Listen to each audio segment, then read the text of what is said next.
Yeah, so I never had like an Asian community experience really. So there wasn't like other people like me or similar to me that I could like really relate to that much.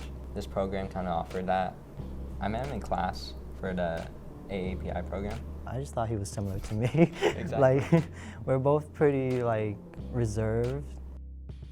Asian representation leans more towards like East Asian representation and less to Southeast Asians. A lot of the stereotypes that Southeast Asians have, it's mostly coming from like the community, like how Southeast Asian communities were first portrayed when they first came here. So it's more of like they're just violent, they're impoverished, they're not that smart. Where in reality, it's like there's so much like that went on behind like their immigration here. People don't even know the difference between like Southeast Asians and like other kinds of Asians, so they just kind of lump you in with all the main stereotypes as being like super smart. A couple years back, we had the pandemic going on, and all of a sudden people were just making these generalizations or like these assumptions that, oh, Asian people are the cause of the spread of coronavirus, and that in turn caused a lot of violence against Asian Americans as well as Pacific Islanders. And especially now with the current political situation, these kinds of topics or subjects aren't really reported on.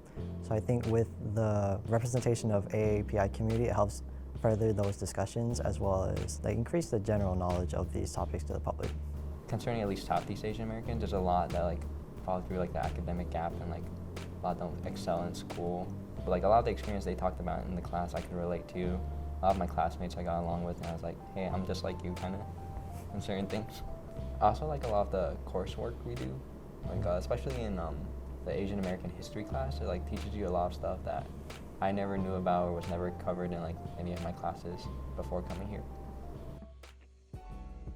If you ever feel like you're gonna struggle in like your college classes, this program's a good way to like get some support. If you ever do struggle, you can always go to them for like academic help or anything. You would think like, oh, I'm on my own, like these are my problems, I have to like go through this myself. Where in reality, it's like a lot of people have the same kind of issues. Like you're not going through it alone. We're able to like talk with peer success mentors about like anything that's going on with our lives and like seek some guidance. So I think with the AAPI program, it helped like create a sense of belonging. Like, oh, this is something that I'm sure that all of us can like understand or feel. I'd say it's, you know, especially if you're like one with like a shy kid or like person in general, you definitely should join because it's like a good way to meet people. So it'll help like, ease the transition from like a high school to a college, as well as it'll help introduce you to like these different programs that the university has to offer. I'd be happy to see it like, you know, grow, of course, like more people joining the program. See if we can build like more connections within the program as well as like the AAPI community. That's a wrap, I guess. Okay.